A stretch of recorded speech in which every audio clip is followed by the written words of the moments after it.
Vous connaissez déjà 4 types de boîtes de vitesse implantées dans les voitures particulières de Mercedes Car Group. Pourquoi voit-on arriver maintenant encore un autre type, la boîte à double embrayage? Voyons tout d'abord les caractéristiques de ces différentes boîtes. Le type de boîte de vitesse le plus connu est la boîte dite mécanique ou manuelle.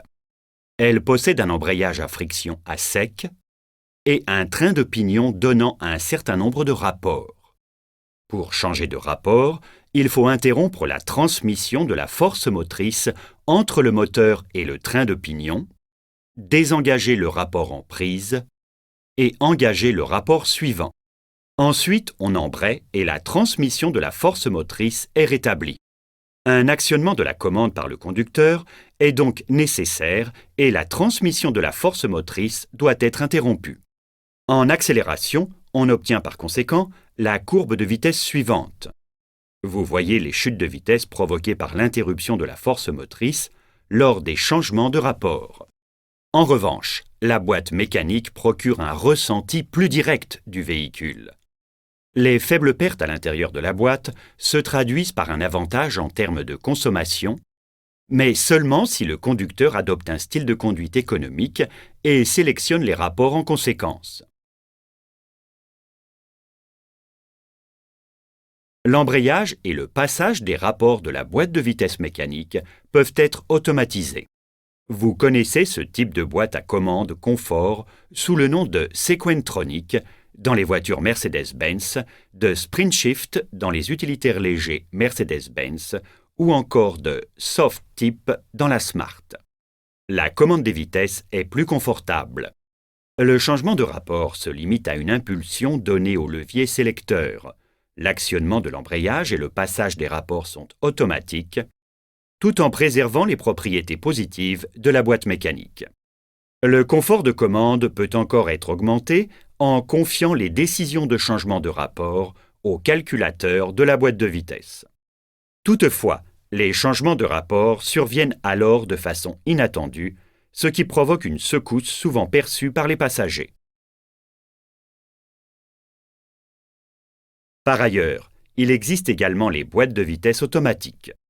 Elles possèdent elles aussi une série de rapports, mais qui sont obtenus par des trains planétaires. La liaison avec le moteur est généralement réalisée par le biais d'un convertisseur de couple hydraulique qui assure les fonctions d'un embrayage de coupure et d'un multiplicateur de couple au démarrage. La conduite est très confortable car il suffit la plupart du temps de placer le levier sélecteur en position D. Les changements de rapport se font automatiquement et sans interruption de la force motrice et sont donc à peine perceptibles. À votre avis, l'accélération avec une boîte de vitesse automatique est-elle meilleure ou plus mauvaise qu'avec une boîte mécanique? Cochez la bonne réponse puis confirmez avec OK.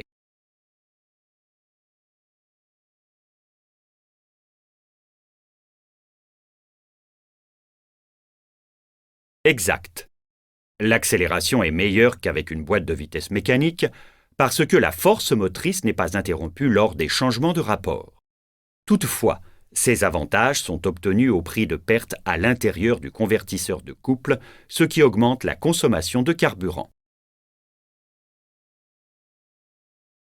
Dans le cas de la boîte de vitesse à variation continue CVT, également appelée Autotronic chez Mercedes-Benz, la démultiplication est obtenue en variant l'écart entre des poulies coniques doubles, sur lesquelles tourne une courroie métallique segmentée. L'accélération a lieu sans que l'on sente les changements de rapport, et le calculateur de la boîte de vitesse sélectionne la démultiplication toujours optimale en fonction de la situation, de sorte que le moteur fonctionne dans la plage de couple idéale. L'accélération sans modification du régime moteur est inhabituelle pour beaucoup de conducteurs et nécessite un certain temps d'adaptation. De plus, le convertisseur de couple monté en amont de la transmission et le glissement inévitable de la courroie provoquent des pertes qui pénalisent la consommation. Pour en savoir plus sur la technique de la transmission CVT, nous vous invitons à étudier les CBT correspondants. La boîte de vitesse à double embrayage combine les avantages d'une boîte mécanique avec ceux d'une boîte automatique.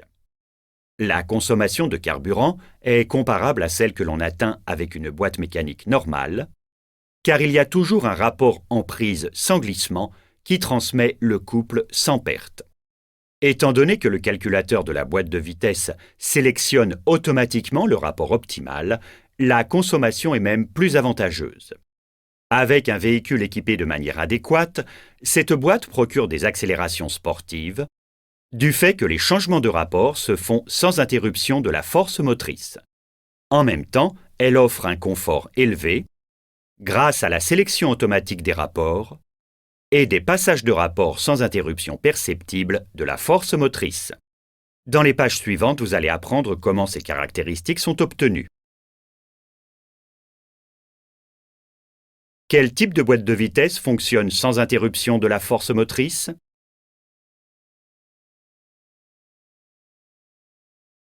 Cochez les types de boîtes de vitesse correspondants, puis confirmez avec OK.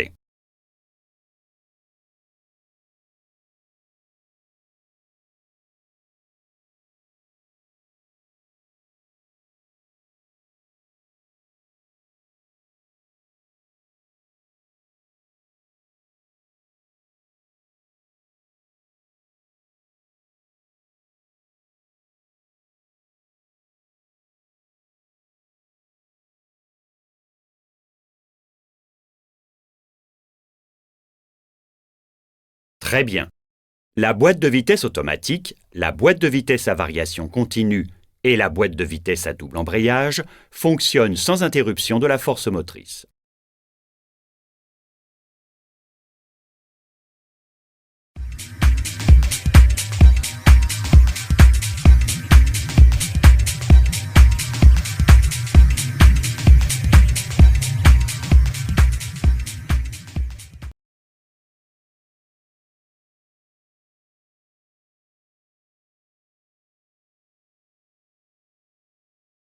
En fait, la boîte de vitesse à double embrayage devrait s'appeler boîte de vitesse double car elle ne possède pas seulement 2 embrayages, mais aussi 2 demi-boîtes.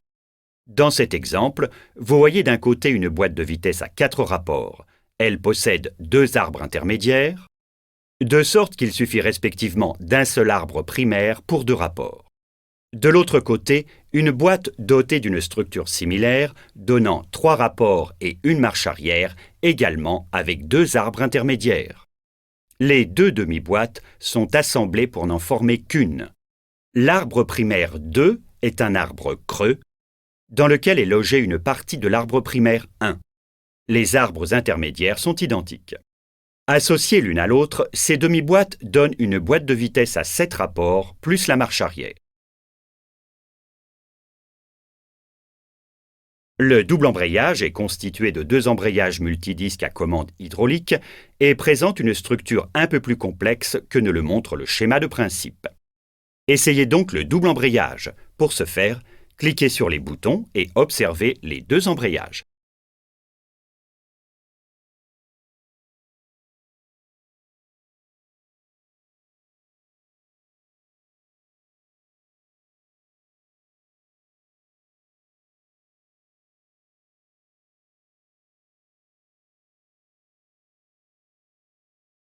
L'avez-vous remarqué?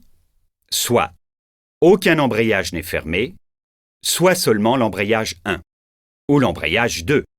Les 2 embrayages ne sont jamais fermés simultanément car sinon la boîte se bloquerait. Les embrayages peuvent être en position ouverte lorsque le véhicule est à l'arrêt.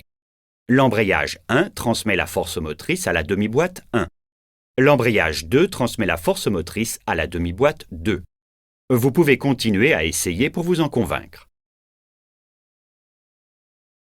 Les démultiplications des 2 demi-boîtes sont complémentaires.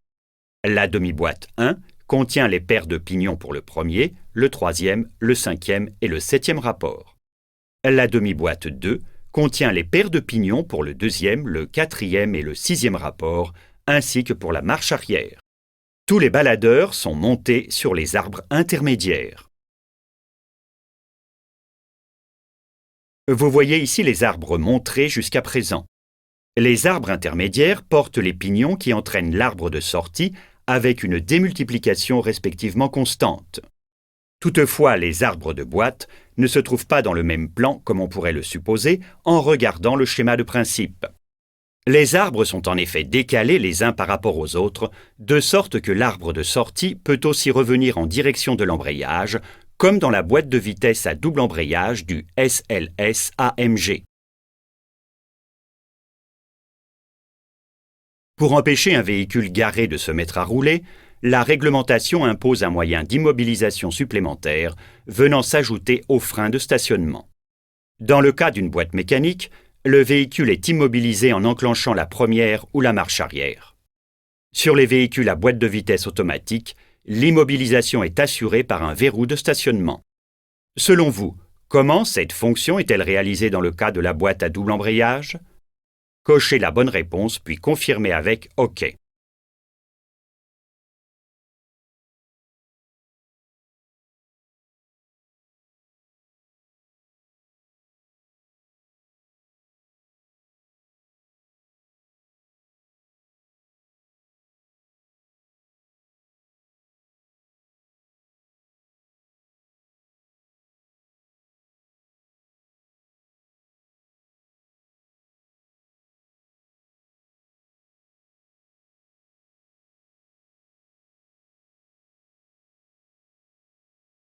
Exact.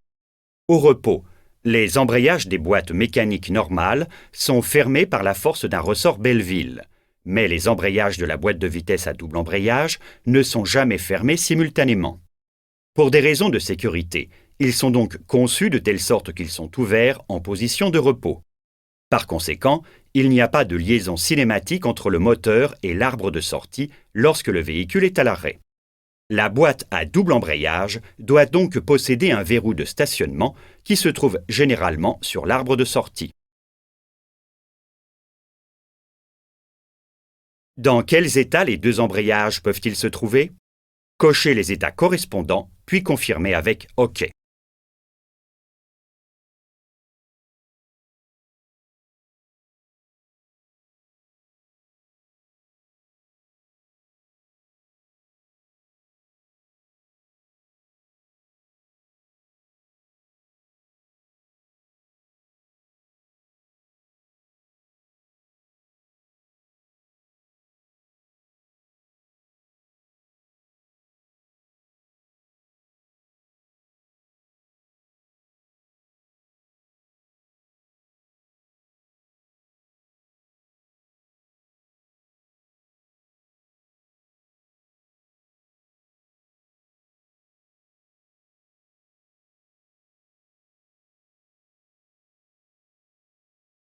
Très bien.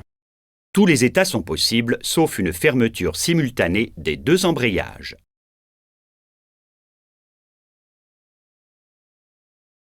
Faites le lien entre les différents rapports et les embrayages ou arbres primaires. Cochez les rapports correspondants dans les deux colonnes, puis confirmez avec OK.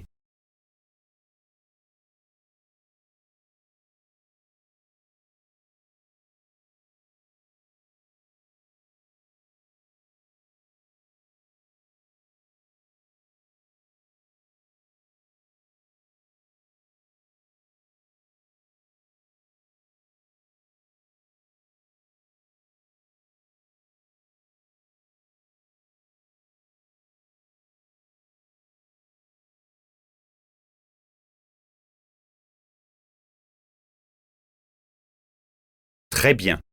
Les rapports impairs sont gérés par l'arbre primaire 1, les rapports pairs et la marche arrière par l'arbre primaire 2.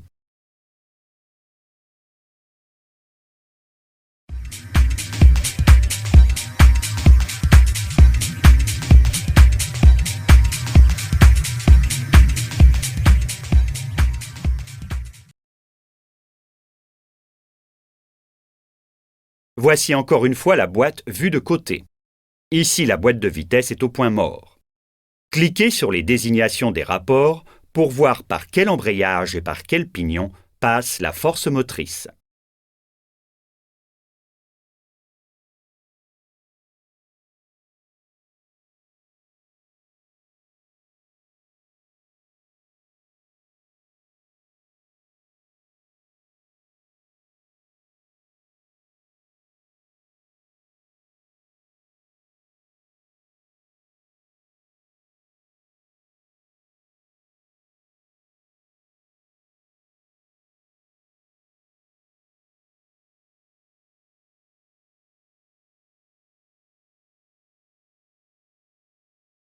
Avez-vous passé les rapports dans l'ordre les uns après les autres?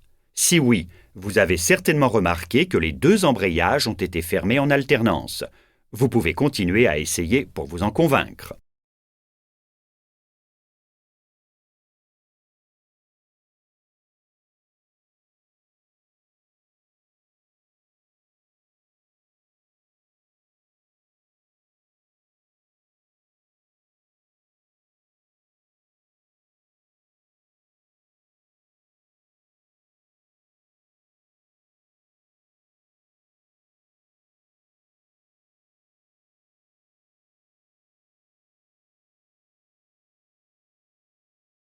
Comme dans une boîte mécanique normale, la liaison d'un pignon avec son arbre intermédiaire est réalisée par le biais de baladeurs avec synchroniseur. Les baladeurs sont déplacés contre un pignon à gauche ou à droite par des fourchettes de commande. Ils solidarisent ainsi l'arbre intermédiaire correspondant avec le pignon qui doit transmettre le couple. Cliquez encore une fois sur les désignations des rapports pour voir le fonctionnement des baladeurs et des fourchettes de commande.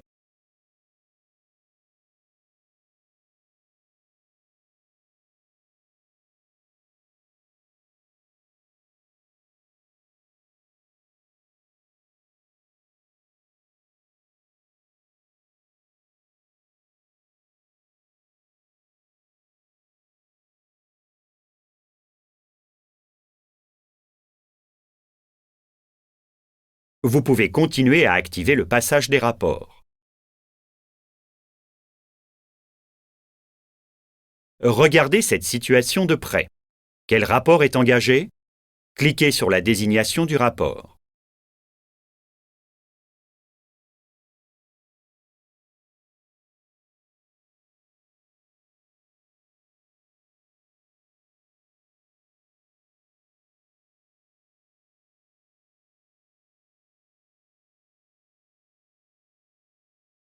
Exact. C'est le premier rapport qui est engagé car l'embrayage 1 est fermé et le baladeur en bas à droite est en prise. Que remarquez-vous par ailleurs? Quel baladeur est également en prise? Vous l'avez certainement remarqué, le baladeur en haut à gauche est en prise avec le pignon du deuxième rapport. Mais le deuxième rapport ne transmet pas la force motrice parce que l'embrayage 2 correspondant est ouvert. Un rapport est engagé et un deuxième est présélectionné, contrairement à la boîte mécanique normale, dans laquelle seulement un rapport peut être en prise.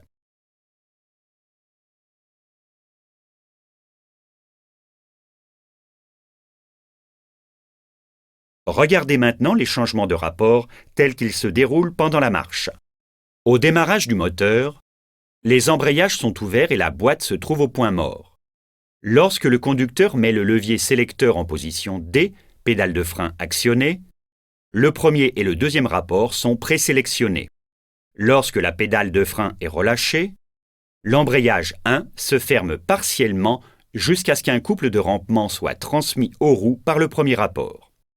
Ceci permet de manœuvrer le véhicule à basse vitesse sur le plat sans appuyer sur la pédale d'accélérateur, comme on en a l'habitude avec une boîte automatique. Dès que la pédale d'accélérateur est enfoncée, l'embrayage 1 se referme et le véhicule roule en première. Il s'agit maintenant de passer en deuxième. Qu'est-ce qui est nécessaire pour cela? Cochez les actions correctes puis confirmez avec OK.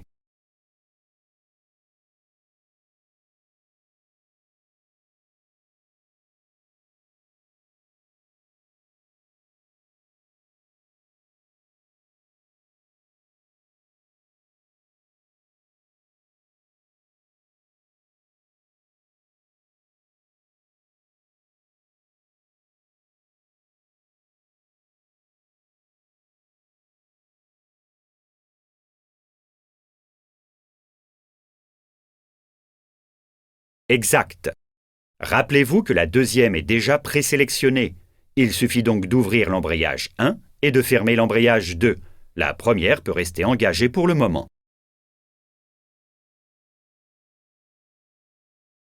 Le conducteur continue à accélérer. Il est donc probable que la boîte passe bientôt en troisième. C'est pourquoi le calculateur de la boîte de vitesse désengage la première et présélectionne la troisième. Cette opération se déroule sans qu'on ressente quoi que ce soit au niveau de la transmission de la force motrice, puisque l'embrayage 1 est ouvert.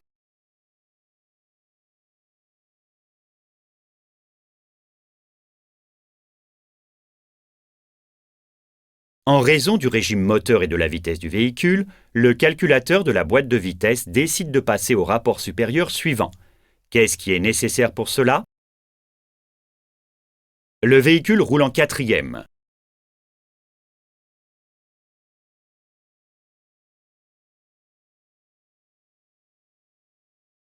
En raison du régime moteur et de la vitesse du véhicule, le calculateur de la boîte de vitesse décide de passer au rapport supérieur suivant.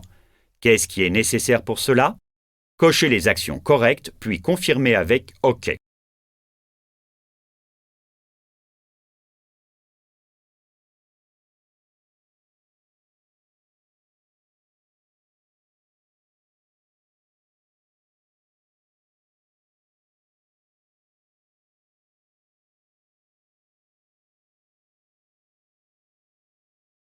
Vous avez bien compris le principe.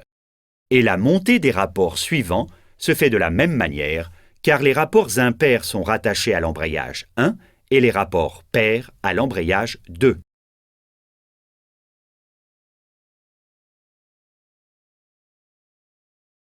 Le véhicule roule en quatrième. La cinquième est déjà présélectionnée. Le conducteur relâche la pédale d'accélérateur. Que se passera-t-il si la vitesse diminue de beaucoup? Cochez les actions probables, puis confirmez avec OK.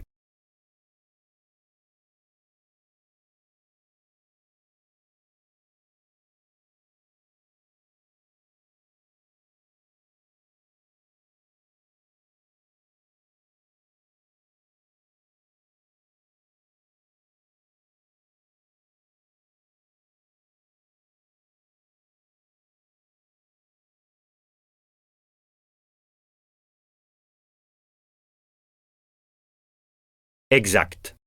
Un rétrogradage va probablement être nécessaire sous peu. C'est pourquoi le calculateur de la boîte de vitesse modifie la présélection de la cinquième à la troisième.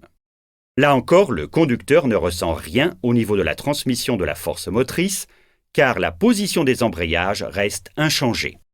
Le passage de l'embrayage 2 à l'embrayage 1 n'est effectué qu'au moment où le rétrogradage devient nécessaire. La qualité du passage des rapports est déterminée par l'action alternée des deux embrayages. Lors d'un changement de rapport, le calculateur de la boîte de vitesse fait monter la pression d'huile dans l'un des embrayages et la réduit dans l'autre. Le passage d'un rapport à l'autre a lieu sans interruption de la force motrice. Essayez vous-même.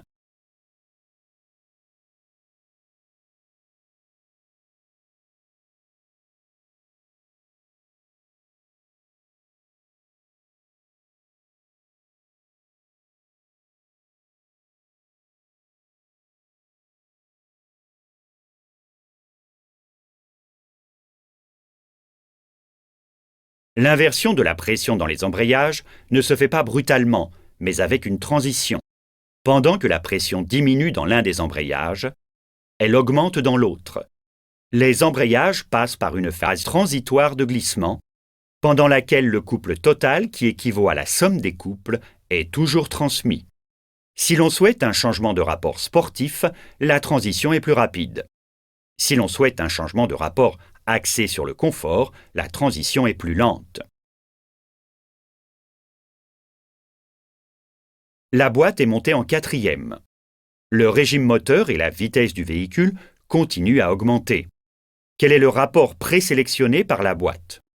Cochez la bonne réponse, puis confirmez avec OK.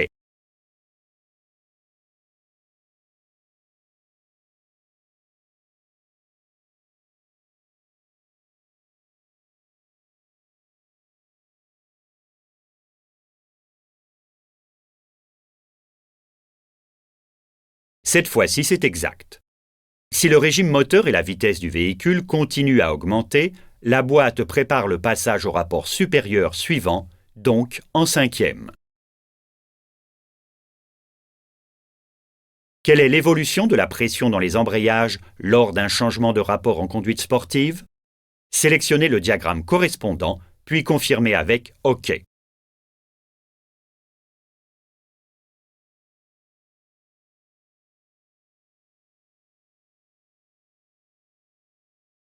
Excellent. Le passage d'un embrayage à l'autre s'effectue avec un temps de croisement plus court.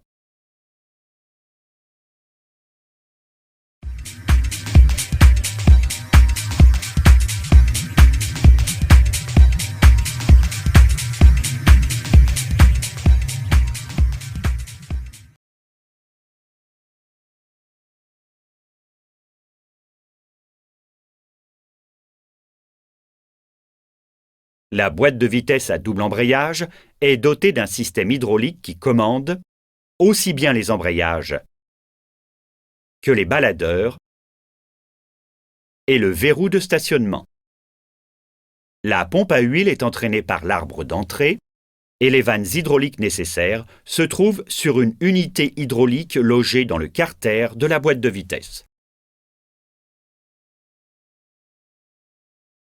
Commençons par la commande hydraulique la plus simple, celle du verrou de stationnement. Essayez vous-même.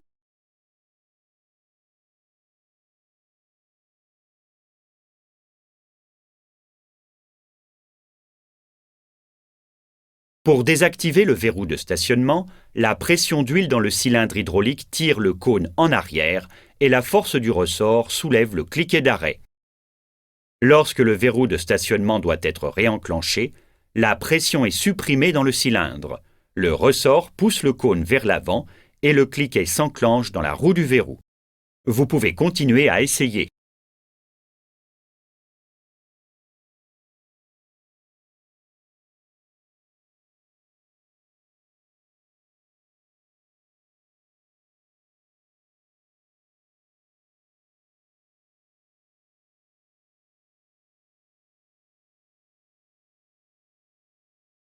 Regardons maintenant les embrayages. La pression d'huile agit sur les chambres du cylindre et comprime les empilages de disques. La force motrice est alors transmise par l'embrayage correspondant. Essayez vous-même.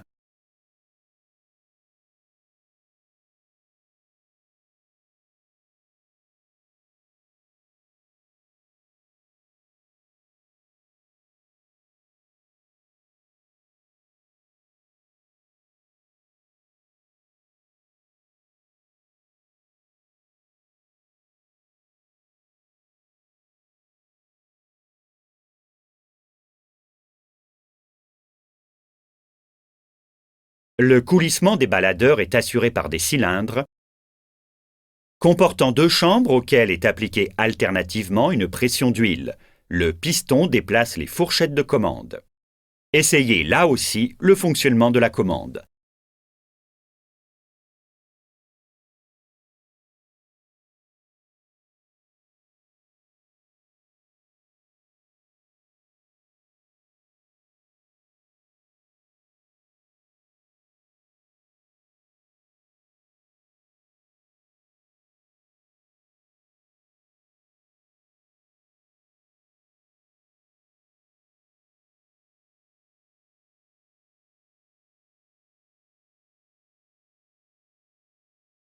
Le calculateur de la boîte de vitesse fait donc principalement appel à des électrovannes pour piloter la boîte de vitesse à double embrayage. On trouve deux types d'électrovannes, des électrovannes proportionnelles et des électrovannes toutes ou rien. Le type de vanne utilisé dépend de la fonction à remplir. De ce côté de l'unité hydraulique, vous trouvez les électrovannes pour les fourchettes de commande et l'électrovanne pour le verrou de stationnement. De quel type d'électrovanne s'agit-il respectivement?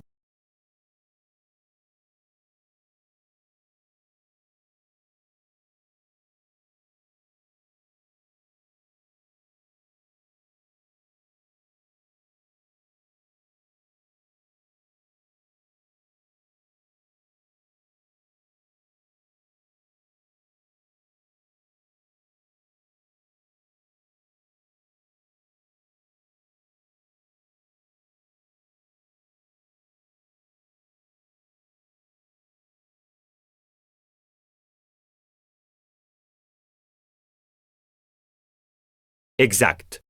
Le coulissement des fourchettes de commande est assuré par des électrovannes proportionnelles pour synchroniser avec précision les pignons de rapport. Les embrayages sont également pilotés de façon progressive. Le verrou de stationnement est commandé par une électrovanne tout ou rien. Il est donc soit désenclenché, soit enclenché. L'huile remplit encore d'autres fonctions. Elle dissipe la chaleur, en particulier celle dégagée par les embrayages. Elle évacue également les particules d'abrasion des disques d'embrayage. L'huile permet par ailleurs de garder les valeurs de frottement des disques d'embrayage dans des tolérances serrées. Les embrayages humides subissent des variations du frottement moins importantes que les embrayages à sec. Encore une autre fonction de l'huile est la lubrification de la boîte de vitesse. Certaines boîtes possèdent à cet effet un circuit d'huile séparé. L'huile circule en circuit fermé. Elle est aspirée dans le carter d'huile par la pompe à huile, mise sous pression, puis filtrée dans le filtre à huile et refroidie dans le... Retrouvez les désignations des composants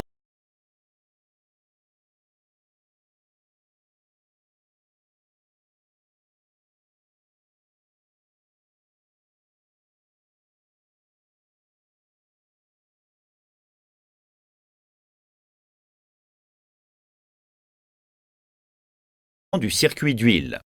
Cliquez Glisser les désignations dans les cases correspondantes, puis confirmez avec OK.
Vous avez fait bien attention.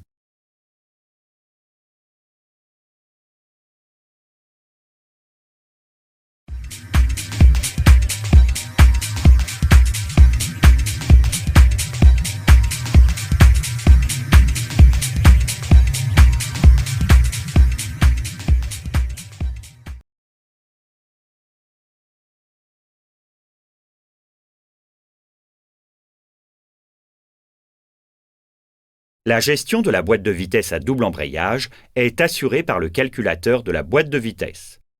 Celui-ci possède des capteurs de vitesse de rotation, de pression, de position et de température. D'autres données sont transmises au calculateur de la boîte de vitesse via le bus CAN. Elles proviennent notamment du module du levier sélecteur, du calculateur moteur et du calculateur du système de freinage. Le calculateur de la boîte de vitesse exécute les changements de rapport à l'aide des électrovannes déjà mentionnées. Il envoie par ailleurs des données à d'autres calculateurs, par exemple au calculateur moteur et au combiné d'instruments.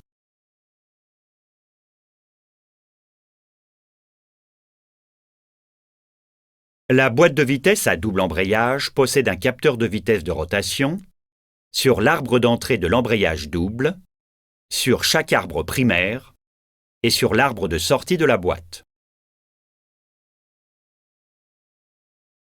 Voyons d'abord les capteurs de vitesse de rotation situés sur l'arbre d'entrée et sur l'un des arbres primaires. Que peut-on déterminer à partir des données fournies par ces capteurs ?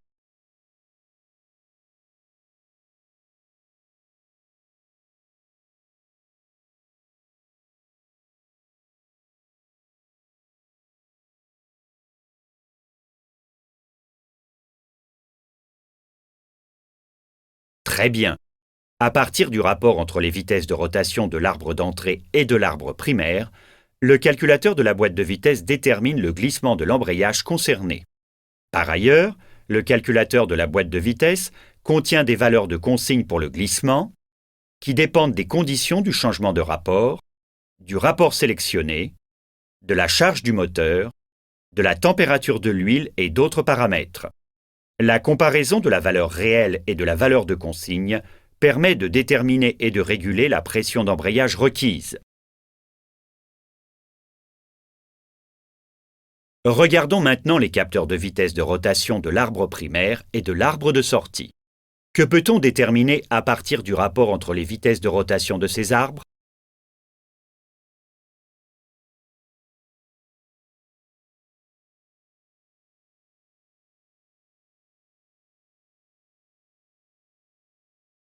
Exact. À partir du rapport entre les vitesses de rotation de l'arbre primaire et de l'arbre de sortie, le calculateur peut déterminer la démultiplication effective de la boîte de vitesses. Celle-ci est comparée avec les valeurs de consigne pour la sélection du rapport correspondant, c'est-à-dire l'embrayage actionné, et la position des fourchettes de commande. En cas d'écart, le calculateur de boîte détecte un défaut et le mémorise. Un capteur de pression se trouve dans l'unité hydraulique pour la régulation de la pression du système. Chaque embrayage possède également un capteur de pression. Par le biais de ces capteurs, le calculateur mesure la pression de ligne dans le cylindre de l'embrayage concerné. Ces pressions d'huile interviennent dans la régulation du glissement des embrayages.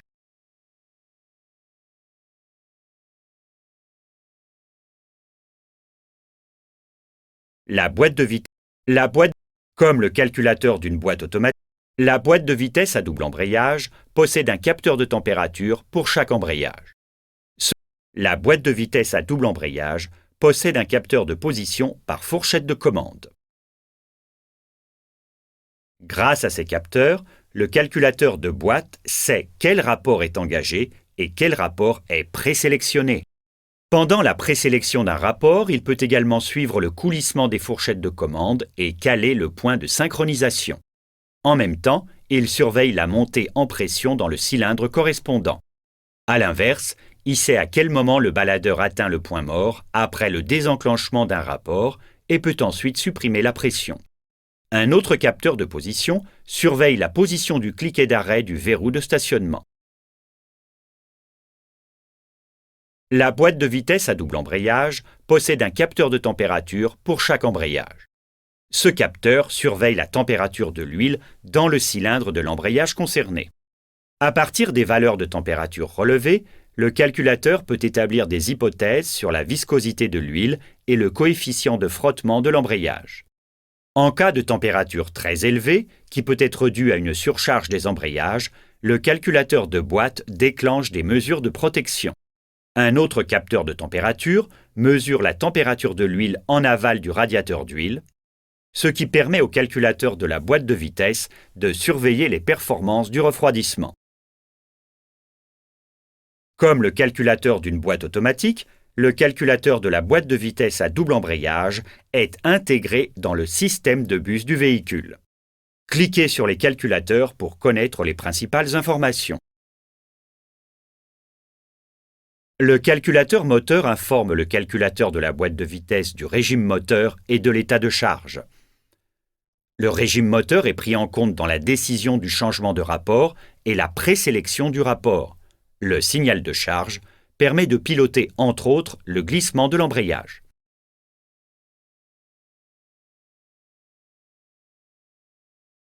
Le contacteur d'allumage-démarrage électronique fournit l'information « Contact mis » et « Démarrage du moteur ». D'autres calculateurs transmettent des informations supplémentaires dépendant du type de véhicule qui sont par exemple envoyées via le contacteur d'allumage-démarrage. Le calculateur du système de freinage fournit l'information relative à la vitesse du véhicule qui est prise en compte, entre autres, dans la décision du changement de rapport. Il lance par ailleurs une alerte en cas d'intervention dynamique afin que le calculateur de la boîte de vitesse empêche un changement de rapport de manière à ne pas influencer l'action du système de régulation du comportement dynamique. Le levier sélecteur indique au calculateur quelle position doit être engagée: position de stationnement, point mort, marche avant ou marche arrière.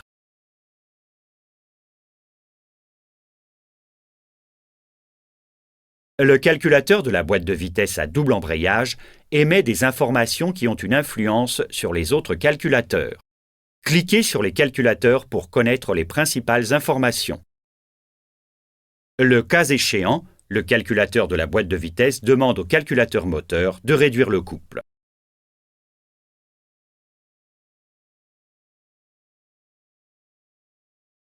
Le calculateur de la boîte de vitesse est apte au diagnostic. Le calculateur de la boîte de vitesse transmet au combiné d'instruments les informations relatives à la position du levier sélecteur, au programme de conduite et, le cas échéant, au rapport engagé. De plus, des messages de défaut peuvent être affichés en cas de besoin. Indiquez pour quelle tâche le calculateur de boîte utilise les données des capteurs.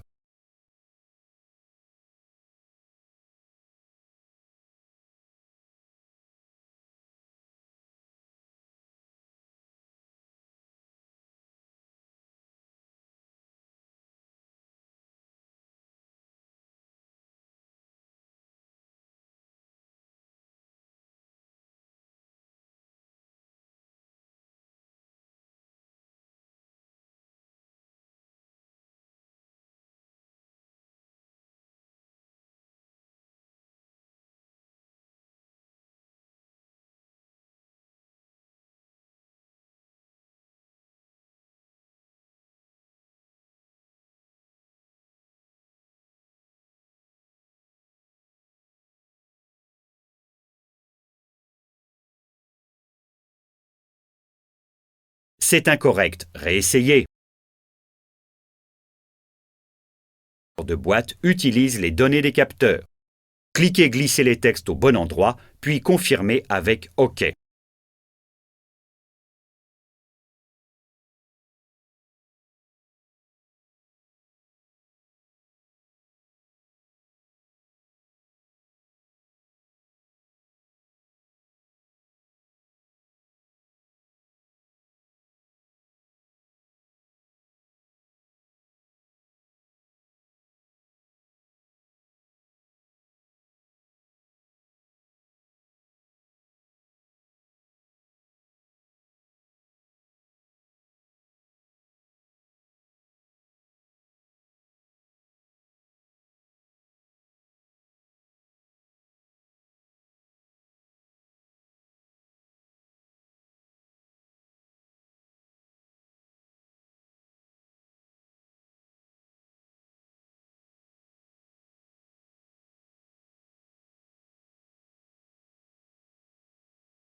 Bien vu.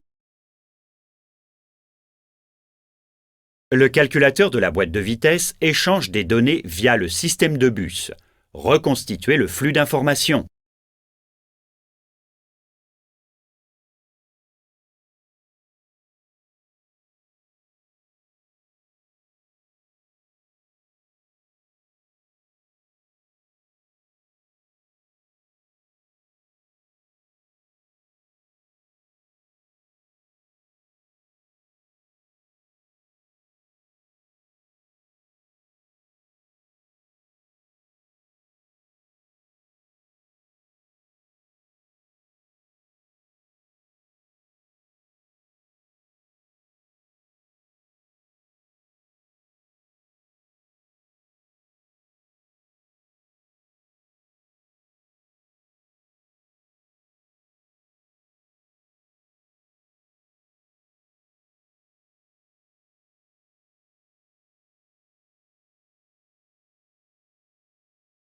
Très bien, tout est exact.